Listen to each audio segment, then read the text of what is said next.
Hey viewers, and welcome back to Bicycle Restoration Man. Today's video is going to be a little different from our usual content. I recently upgraded my ride and I decided to make the jump to tubeless tires for the first time. So here's what happened. I was doing my usual pre-ride pressure check when I noticed my front tire was significantly lower than the rear. Now, not really a good sign. I carefully inspected the entire tire, rotating it slowly, searching for any thorns, glass, or debris that might have caused a puncture. But here's the thing, I couldn't find anything obvious. So that's when it hit me. If there was really a puncture, why hadn't this tire sealant done its job? That's the whole point of running tubeless, right? The sealant is supposed to automatically seal small holes. So what was going on? Now here's the interesting part. I never actually found what caused the puncture. Sometimes these things are a mystery. But the good news is I still managed to solve the problem completely, and I'll walk you through exactly what I did. Oh, and by the way, this is happening on my newer used bike that I picked up just a couple of months ago. And let me tell you, I got an absolute smoking deal on this thing. So while we're fixing this tire issue, I'll also show you what I bought and reveal what I paid for it. But make sure you drop me a comment. Let me know if you think I scored a great deal or if I got taken for a ride, so to speak. So my best guess was that either the sealant had completely dried up or there simply wasn't enough left in there to seal whatever hole was causing the leak. Since I didn't have any tire sealant on hand yet, this was clearly the perfect time to get some. But then I realized I also needed to figure out how to actually get the sealant into the tire. If you're new to tubeless like me, you might not know there are a few different ways to do this, and some are definitely easier than others. Some riders just break the bead, pull part of the tire off the rim, and pour the sealant directly in, while others just go through the valve stem instead.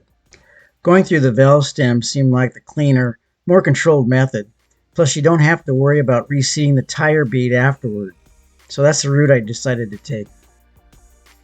After doing some research, I went with the orange sealed tire sealant and also picked up the thin, thick 3.5 ounce injector syringe to get it into the tire. The syringe also came with a 200 millimeter hose which can easily get through the valve head, and also a flexible free angle hose. The syringe kit also included a valve core removal tool with a press-to end and a schrader end. And if you'd like to check these items out for yourself, I put links to both products down in the description below. So first things first, let as much air out of the tire as possible.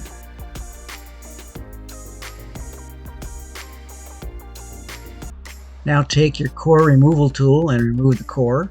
You want to use the end that has the large slot in it. The smaller slots for the schrader valve. If you look at your valve closely, you'll notice the threads on the valve have a flat spot. Make sure the tabs on the removal tool fit over the flat spots so you can get the tool on all the way. Once you're locked into place, just unscrew it. After you remove the core, inspect it closely. This one had a lot of gunk around it, so it had to be cleaned up.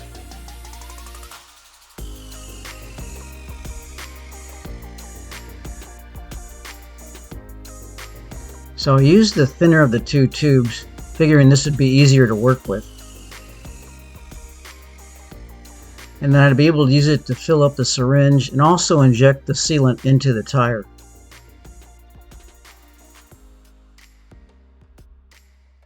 I wiped the tube off so I wouldn't get sealant on the inside of the valve stem. I also got my bike up in the stand to work on it. Getting the wheel off the ground allowed the tire to regain some of its shape. This created a cavity at the bottom where the sealant can pool once I added it. So the tube was just the right length and it went in smoothly, and it was long enough so I could inject the sealant directly at the bottom of the tire there. And by the way, this wheel has a depth of 40 millimeters.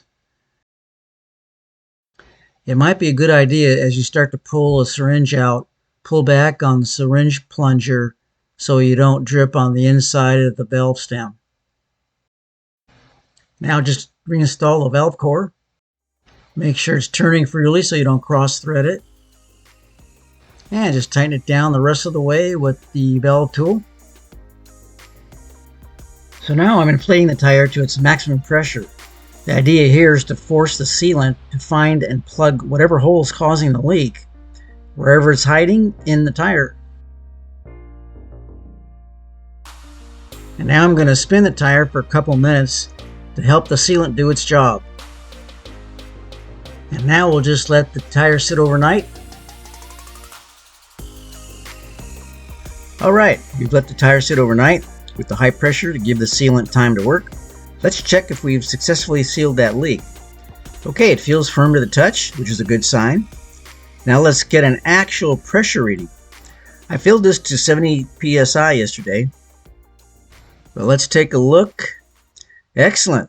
The gauge shows we're still holding strong right at the pressure. Looks like our repair did the trick. Alright, as promised, here's my new ride. Well, new to me anyway. This is a 2025 Look 785 Huez Pro Team, and it's barely been broken in. I picked it up from a shop owner who decided to stick with mountain bike riding instead. He only had it for about 5 months and hardly put any miles on it. Okay, it's got full Dura-Ace Di2 electronic shifting, a Pro Vibe EVO carbon handlebar, a Zip SL Speed carbon seat post, and the saddle is a Bontrager Alios Pro. But here's where it gets really special. It's rolling on Envy SES AR disc wheels, 40mm up front, 45s in the back, and they're wrapped in Goodyear Eagle F1R tubeless tires. Okay, now what did I pay for it? Well, I got all this for $6,500. That's right. I think I got a really good deal on it. But what do you guys think? Did I get a good deal or what? Drop your thoughts in the comments below. I'd really like to hear from you. And hey, if you enjoyed this video, smash that like button please and subscribe. Join the ride. Thanks for watching everyone, and we'll catch you on the next one.